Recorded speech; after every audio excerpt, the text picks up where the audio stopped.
বঙাইগাঁও জিলা মানিকপুৰ ৰাজচক্ৰৰ অন্তৰ্গত চৌৰাগুৰিত বানপানী আৰু গৰাখহনীয়াৰ পৰা কেনেকৈ ৰক্ষা পাব পাৰি তাৰে ওপৰত সজাগতা সভা অনুষ্ঠিত হয়।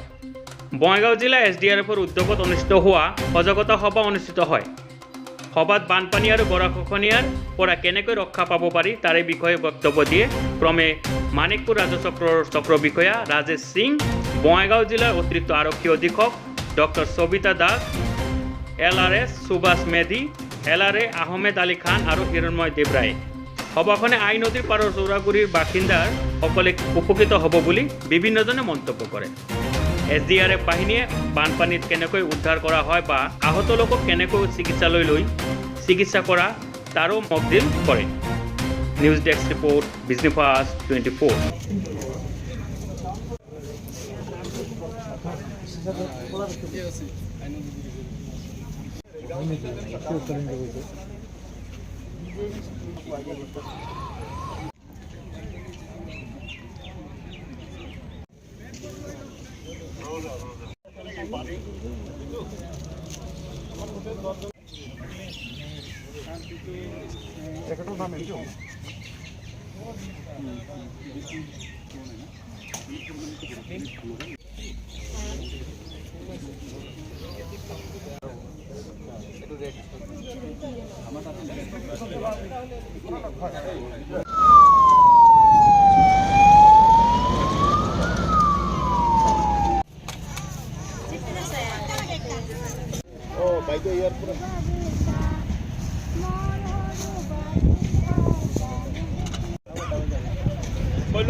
হয়, আমাৰ এছডামা আৰু NDMৰ ফালৰ পৰা এই সজাগতা কাৰ্যসূচী যিটো গ্ৰহণ কৰা হৈছে, আমাৰ যি মানিকপুৰ ৰাজচক্ৰৰ অন্তৰ্গত যিটো চৌৰাগুৰি ভিলেজ আছে, তাতে আই নদীৰ ওচৰতে ফ্লাড চিটুৱেশ্যন এটা ক্ৰিয়েট কৰা হৈছে। ইয়াতে এই ফ্লাড চিটুৱেশ্যনত তাৰমানে কেইবাজনো মানুহ ট্ৰেপ হৈছে।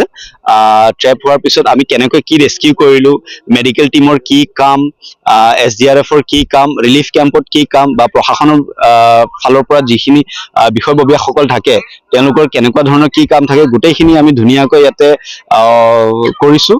এতিয়া আমি প্ৰায় শেষ পৰ্যায়ত আহি পৰিছোঁ। আমি যিটো প্লেন আছিলে, আমাক যিটো শ্বেডিউল কৰা হৈছিলে, সেই শ্বেডিউল মতে আমি 12জন আমি মানুহ যিটো ট্ৰেপ আছিলে তেওঁলোকক আমি ৰেস্কিউ কৰিলোঁ। তাৰে ভিতৰত 2জন মানুহ ঢুকালে। আমি একৰ্ডিংলি আমি ডেড বডি ভেনত হস্পিটেলত পঠিয়াই দিছোঁ।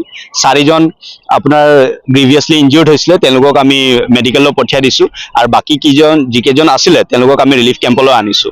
তাৰ বাহিৰেও আপোনালোকে চাব পাৰিব, আমি ৰিলিফ কেম্পত ধুনীয়াকৈ ইয়াতে যিবোৰ ইনমেটছ থাকে তেওঁলোকক ইয়াতে আমি থকা মেলা খোৱা লোৱাৰ ব্যৱস্থা কৰিছোঁ। তাৰ বাহিৰেও আপোনাৰ বাচ্ছাবোৰো আছে, অংগনবাড়ী ৱৰ্কাৰ্ছবোৰো আছে, তেওঁলোকৰো আমি চাইল্ড ফ্ৰেণ্ডলি স্পেচৰ ব্যৱস্থা আমি ইয়াতে কৰিছোঁ। লগতে খোৱা লোৱাৰ ব্যৱস্থাও কৰিছোঁ।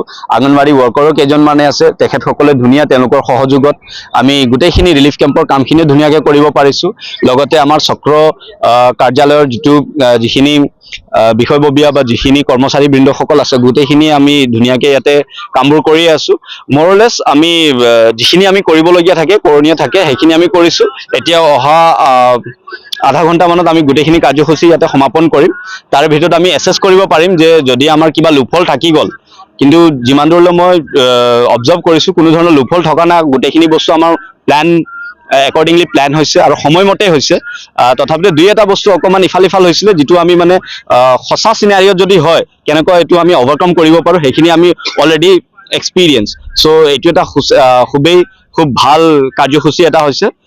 আমাৰ SDRFৰ টিমক, চিভিল ডিফেন্সৰ টিমক মানে ধন্যবাদ জ্ঞাপন কৰিম যে তেওঁলোকৰ মানুহবোৰ ওতঃপ্ৰোতভাৱে জড়িত হৈ ধুনীয়াকৈ গোটেই কাৰ্যসূচীটো এক্সিকিউট কৰিছে। চ' সেইখিনিয়ে কৰিম। আমি এতিয়া ৰিলিফ কেম্পৰ কাৰ্যসূচীখিনি শেষ কৰি ৰিপৰ্টিঙৰ কামখিনি আমি শেষ কৰিম। আৰু আগন্তুক সময়ত যদিহে আমাৰ যিহেতু মানিকপুৰ অঞ্চলত ফ্লাডৰ প্ৰব্লেমবোৰ আগে পিছে দেখা যায়, যদি হয় চ' আমি মানে সাজু থাকিব পাৰিম যাতে আমি কেনেকুৱা ধৰণৰ পদক্ষেপবোৰ ল'ব লাগে। বাছ এইখিনি, ধন্যবাদ।